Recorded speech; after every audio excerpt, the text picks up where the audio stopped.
आपको मालूम होगा कि ये सोमवार का दिन सावन के महीने का सोमवार इतना प्रसिद्ध क्यों है? श्रावण के महीने के सोमवार का इतना महत्व क्यों होता है?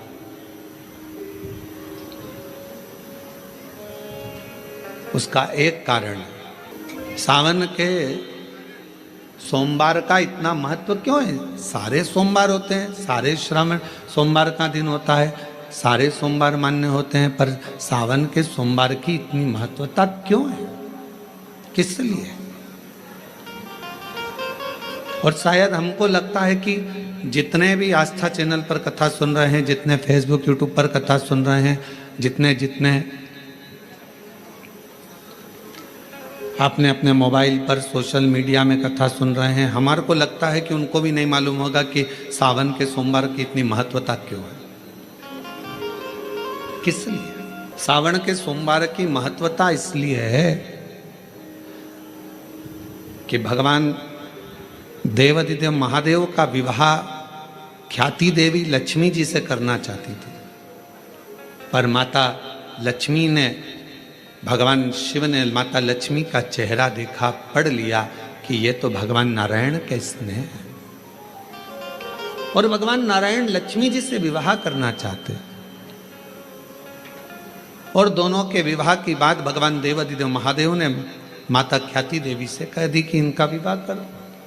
अब माता लक्ष्मी जी ने बड़ा निवेदन करा, आपने हमारा विवाह भगवान नारायण के साथ में कर दिया, हमारे मन की बात को रख लिया, बड़ी कृपा करी भोले बाबा, मेरा मन है मैं आपके चरणों की सेवा करूं, मुझे कोई सेवा आपकी बताओ। शिव मंदिर में कभी भी जाकर पंडित जी से मत पूछना कि यहां की कोई सेवा मुझे बताओ। भगवान के अन्य मंदिर होंगे तो वहां जाकर पूछना, देवी जी के मंदिर में यहाँ सेवा बताओ, राम जी के मंदिर में पूछना यहाँ सेवा बताओ, भगवान कृष्ण के मंदिर में पूछना हमारे लिए कोई सेवा बताओ, भगवान दत्त के मंदिर में पूछना हमारे लिए सेवा बताओ। सारे मंदिरों में जाकर कहना कि हमारे लिए सेवा बताओ, पर शिव जी के मंदिर में जाकर मत कहो कि हमारे लिए सेवा बताओ। वहाँ तो झाड़ू उठाओ, सेवा में लग जाओ, वहाँ तो निर्माल्य पड़ा है उसको उठाओ, विसर्जन में ले जाओ, वहाँ पोछा उठाओ, पोछा लगाना प्रारंभ कर दो, शिव जी का श्रृंगार करना प्रारंभ कर दो, शिव जी का सुंदर स्नान कराना प्रारंभ कर दो। शिव मंदिर में सेवा पूछी नहीं जाती, सेवा करी जाती है।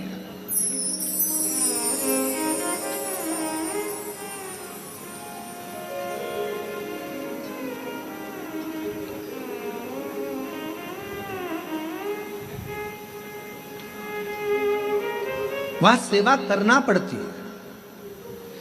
एक राज सिंहासन पर बैठने पर, एक कुर्सी पर बैठने पर, एक पद पर बैठने पर आपका कर्तव्य है कि आप बीच राह में से निकल कर जा रहे हैं, राज्य में से निकल कर जा रहे हैं, कोई दुखी आपको दिख रहा है, कोई गलत कार्य हो रहा है, आप अच्छे सिंहासन पर बैठे हैं, पद पर बैठे हैं, कुर्सी पर बैठे हैं, प्रतिष्ठा में बैठे हैं, आपकी बात दुनिया मानती है, तो आप उस गलत चीज को, गलत काम को हटाकर कुछ अच्छा कर सकते हो।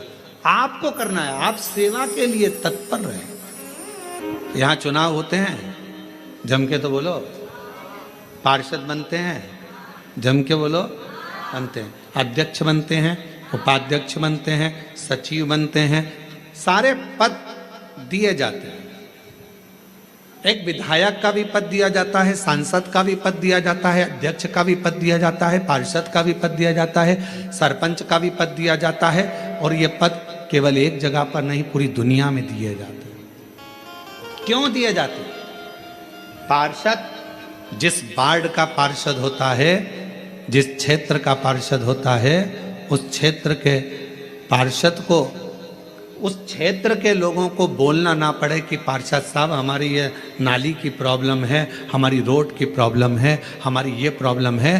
पार्षद उसी क्षेत्र का है, उसी कॉलोनी का है, उसी सोसाइटी का है, वो वहाँ घूमे और घूमने के बाद वो देखे कि मुझे सेवा का मौका कहाँ मिलेगा, मैं कहाँ सेवा करूँ, मैं ये नाली बनवा दूँ कि रोड बनवा दूँ कि मुझे ये करना है। वहाँ कहना नहीं पड़े, शंकर के मंदिर में कहना ना पड़े कि तुम्हें ये करना। शिव मंदिर में जाकर कभी नहीं पूछना कि मुझे सेवा क्या करना, शिव मंदिर में तो जाकर सेवा का क्रम करो। अब लक्ष्मी जी पूछ रही हैं भोले बाबा से, आप मुझे बताओ, मैं आपकी सेवा में लगना चाहती हूँ। शिव जी ने कहा कि मैं क्या सेवा बताऊं, आप जाओ भगवान नारायण की सेवा करो। पर लक्ष्मी जी ने सोचा कि देवाधिदेव महादेव मुझे सेवा नहीं बता रहे हैं। सावन का महीना था, सोमवार का दिन था।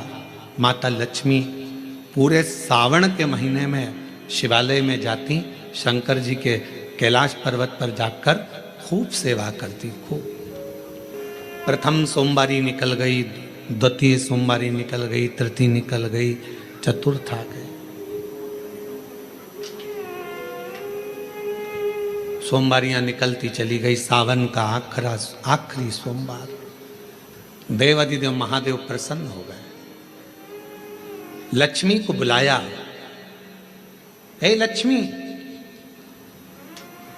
पूरी दुनिया में केवल महासंबोधन मेरे नाम के आगे लगा है। लोग मुझे देव अधिदेव महादेव कहते हैं। सारी पुराणों को केवल पुराण कहा जाएगा, पर शंकर की पुराण को भी महासंबोधन से संबोधित किया जाएगा, शिव महापुराण। लक्ष्मी, मुझसे जो जुड़ा हुआ है, मेरे नाम के आगे महासंबोधन लगा हुआ है, लोग मुझे महादेव कहते हैं। पर लक्ष्मी, तूने पूरे श्रावण के महीने में मेरी सेवा करी है, और आज सोमवारी के दिन तूने मेरी अविरल भक्ति को धारण करा है। बिना पूछे सेवा में, बिना दिखावे के तल्लीनता से सेवा करी है। मैं अपना महासंबोधन दुनिया में किसी को नहीं देता, आज तुझे दे रहा हूँ। और लक्ष्मी केवल लक्ष्मी नहीं रही, उस दिन से लक्ष्मी माँ लक्ष्मी। लक्ष्मी केवल लक्ष्मी नहीं रही, उस दिन लक्ष्मी महालक्ष्मी के संबोधन से प्रकट हुई। आज महासंबोधन लक्ष्मी जी को अगर किसी ने दिया तो भगवान देवाधिदेव महादेव ने दिया। और वह महासंबोधन कब मिला? सोमवार की इस श्रावण के सोमवारी के दिन जो हम व्रत करते हैं, साधना करते हैं, उपास करते हैं, अर्चना करते हैं। पूरे वर्ष आप सोमवार का व्रत करते हैं कि नहीं करते वो पता नहीं, पर सावन के महीने में 4-5 जो भी सोमवार पड़ जाएं, अगर उस पर अगर आपने व्रत कर लिया, व्रत को धारण कर लिया, या शिवालय के जाकर भगवान शंकर की आराधना कर ली, तो पूरे वर्ष के सोमवार का फल सावन के महीने के 5 या 4 सोमवार में प्राप्त हो जाए। श्रावण के सोमवार की इतनी महत्वता है। कल एक बहन ने पत्र लिखा था कि सावन महीने की इतनी महत्वता क्या है। हमने शिव महापुराण के अंदर पढ़ा तो ऐसा सावन महीने का ज़्यादा लेख शिव महापुराण के अंतर्गत नहीं मिला। श्रावण महीने की इतनी प्रबलता क्यों मानी गई?